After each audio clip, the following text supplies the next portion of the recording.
자, 48페이지 내일의 신의 4장입니다. 세상 구하기. 자, 좋아요. 전 지금 당신이 세상을 구한다는 문구를 사용하실 때마다 혼란을 겪고 있다고 말씀드리지 않을 수 없습니다. 전에는 당신이 모든 것은 완벽하다. 그리고 내가 해야 할 일은 아무것도 없다고 가르치셨습니다.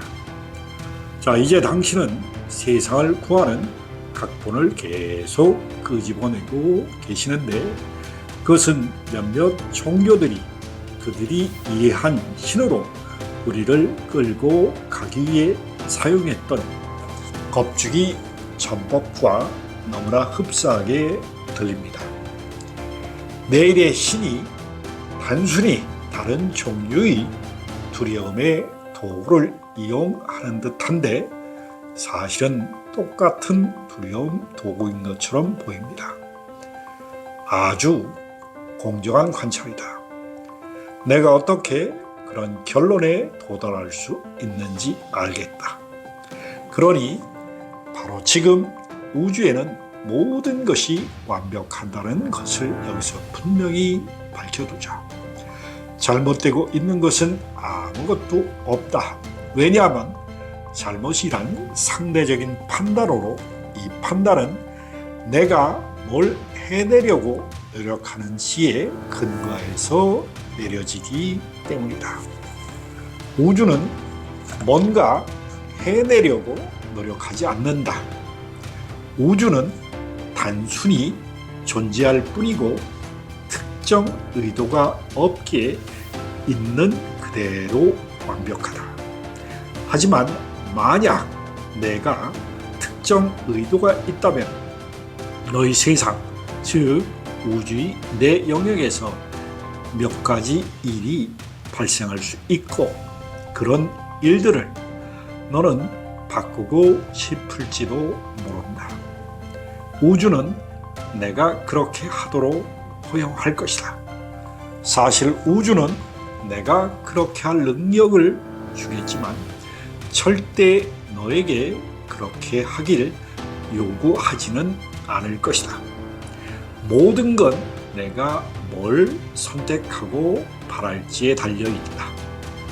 만약 너희가 어느 정도 그 모습 그대로 지구 위의 삶을 지금 누리고 있다면 너희는 현재 형태로 보존하고 싶을 것이다. 그런 것이 바로 내가 세상을 구한다고 할 때의 의미다. 세상을 구한다는 것은 그 모습을 보존한다라는 뜻이다. 즉 그것을 미리 섬긴다는 말이다. 미리 섬긴다고요? 그건 어디서 나온 겁니까? 그 뜻이 뭡니까? 나는 이전에 신과 모든 생명이 하나라는 놓친 메시지가 너희 존재의 가장 깊은 수준에서 스며들어 잠재의식의 일부가 되고 모든 일상이 삶에서 즉각적으로 응답한다고 말했다.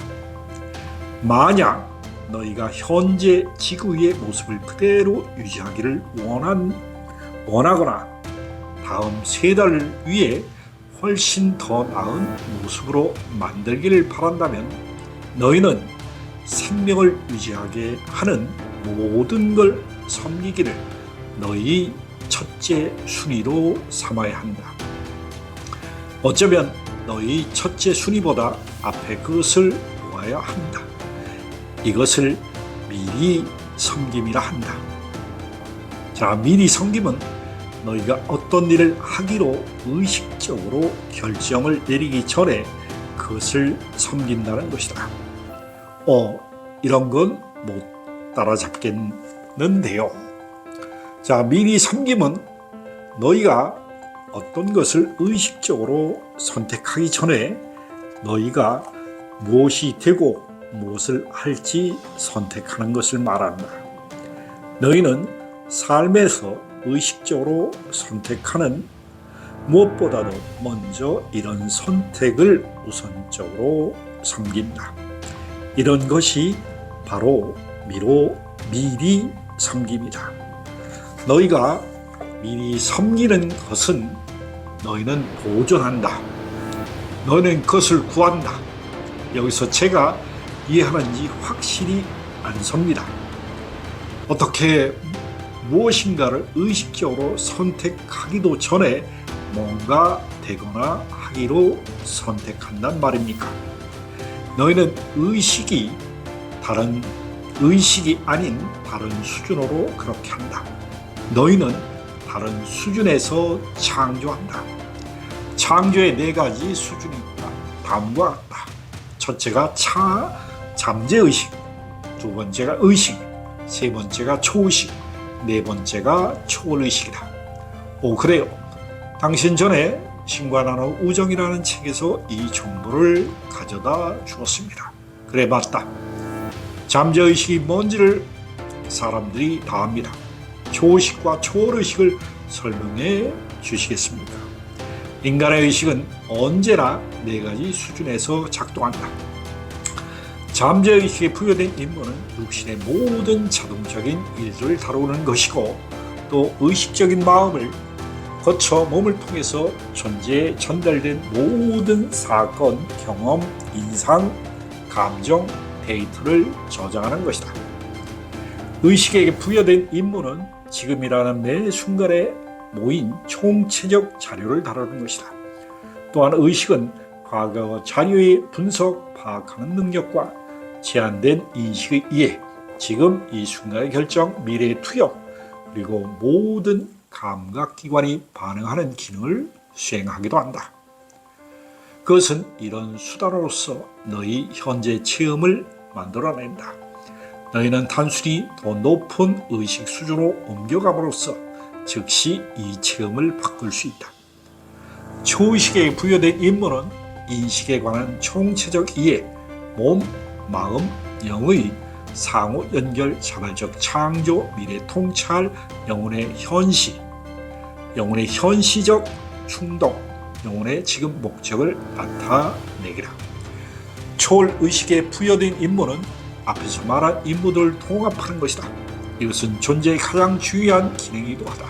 그 기능이란 게 개별적 존재를 비구분적 존재와 통합하는 것, 즉 단독 영혼을 단일 영혼과 통합하는 것이다. 자, 이게 이원성을 통합하는 것을 얘기합니다.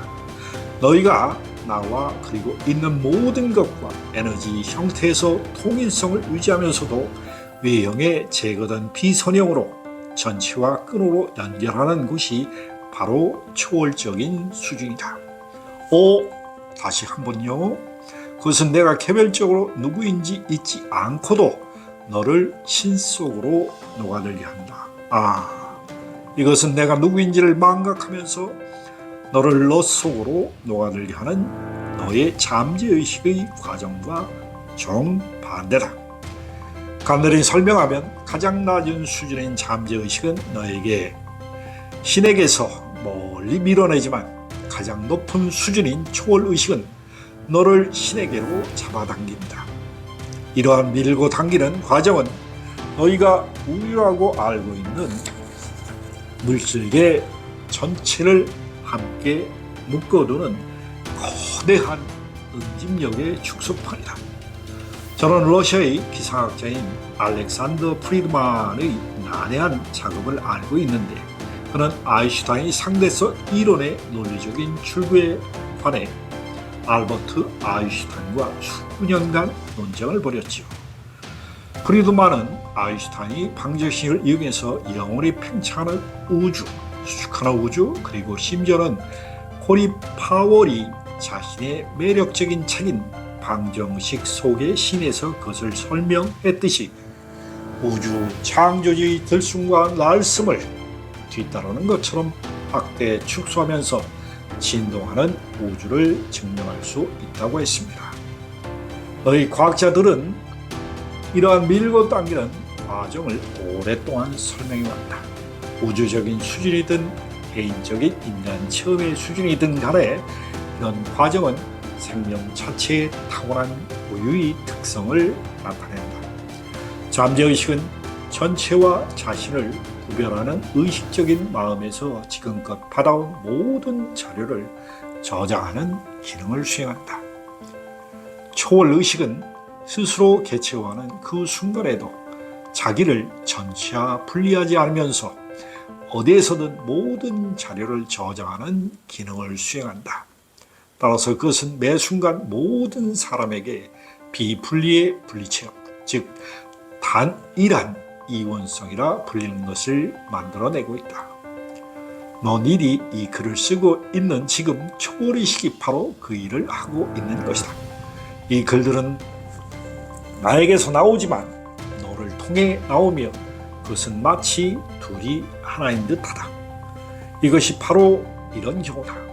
신과 나는 우정에서는 이 정도로 세세하게 정교하게 설명하지 않으셨습니다. 그때 수준에서는 넌 그것을 들을 준비가 덜 되어 있었다. 궁극적 실체의 참된 본성을 내가 들을 수 있기 전에 너는 우선 신과의 우정을 나누어야 했다. 최근에까지 너의 신과 우정을 나눈 것이 아니라 신에게 두려움이 있었다. 이런 두려움 관계야말로 너는 신의 진정 무기이고 무엇인지 접근하거나 알거나 이해할 수 없었다. 하지만 일단 내가 신과 진정한 우정이 생기자마자 이 책의 7단계를 거치면서 너는 나에 관해 훨씬 더 알 수 있었고 내가 아는 것을 더 신뢰할 수 있었다. 문이 활짝 열린 것이다. 나에 관한 두려움을 벗었다. 마음이 깨끗해지고 영혼이 해방된 것이다. 전체 신라의 시리즈는 인간을 그들의 제한된 인식에서 자유롭게 하는 단계별 과정으로 설계되었다. 즉 그들은 잠재의식에서 초월의식으로 잡아당기는 단계별 과정이다. 이 과정을 의식상승이라고 한다. 이런 의식상승이 인간을 삶에 관한 더 큰 인식으로, 진화에 관한 더 활목한 체험으로, 그리고 우주와의 더 위대한 연결로 옮겨가는 수단이다. 자, 저의 훌륭한 친구인 진 휘스턴은 그녀의 놀라운 책 도약 시기에서 이것을 다음과 같이 설명한 적이 있습니다. 개인이 우주의 목적과 동조할 때 그는 자신의 가슴으로 그것을 알고 그것을 직감으로 확신한다. 전폭적인 지지, 우주적인 긍정, 진공을 가로지르는 아치형의 에너지가 생긴다. 그런 순간에 개시되는 것이 바로 엔텔러키, 즉 우리 각자가 함유하고 있는 위대함의 창조적인 씨앗이다. 어떤 사람들은 아주 어린 나이임에도 불구하고 존재의 본질적인 이유에 대하여 타고난 감각이 있다. 다른 사람들의 경우 여유롭고 성공적인 삶을 누리는 성인이 될 때야 더 많은 가능성에 대한 인식이 중심화되고 떠오른다. 내가 알고 있는 많은 사람이 다백년에 걸쳐 성취해도 여전히 자신이 나이가 들면 뭐가 될지 궁금해한다. 그 답을 완전히 깨닫는 사람은 거의 없다. 하지만 그들이 깨달으면 그들의 이름은 성스러워진다. 왜냐하면 엔텔러키는 형태의 원형이요 인간의 내재되는 신성과 공명하기 때문이다. 그것은 확장된 우리 자신이요 인간의 목적과 가능성에 공조된 우주적인 페르소나다. 이런 것은 정말 고상한 관찰이 아닙니까? 그건 고상한 마음에서 나왔다. 맞아요. 진 휴스턴에게 그런 마음이 있었습니다. 아니 너에게 모두 그런 마음이 있다. 너희 모두 각자가 이런 것이 진이 쓴 책이 전체적인 요점이고 여기서 우리가 말하고 있는 요점이기도 하다. 너희가 신과 우정을 나눌 때 이런 점이 너희에게 명확해지면 너희는 내가 너희 삶의 중대한 부분이 되도록 허용한다. 이것은 단지 지적인 것이 아닌 체험이 된다. 확장된 인식은 체험의식의 일부가 되고 초의식에서 분명해지며 초월의식에서 삶 자체의 모든 것으로 표현된다.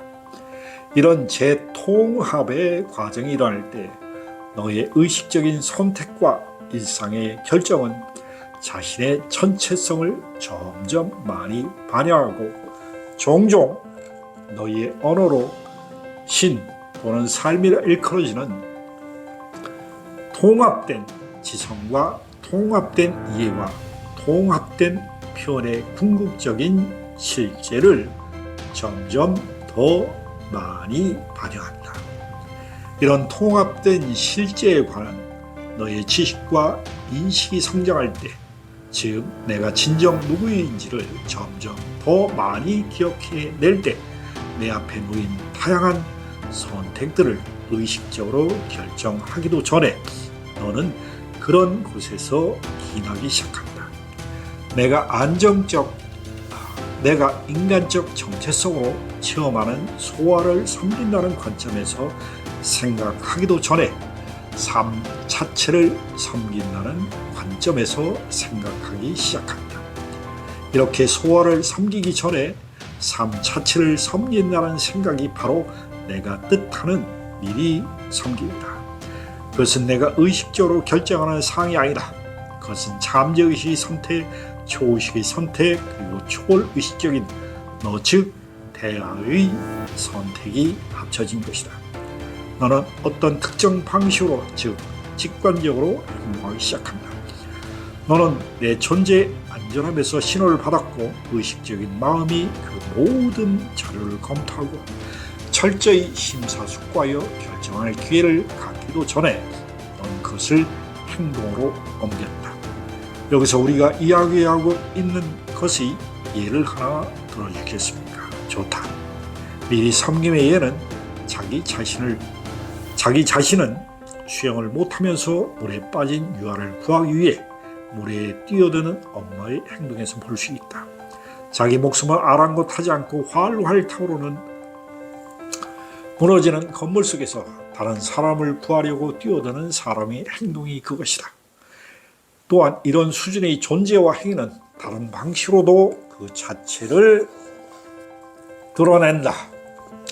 비록 그리 극적이지 않은 사소한 방식이긴 하지만 너를 통해 표현하는 삶 자체의 심장부에 놓인 신성한 충동을 한치도 어긋남이 없이 반영한다. 자, 56페이지 위까지 했습니다.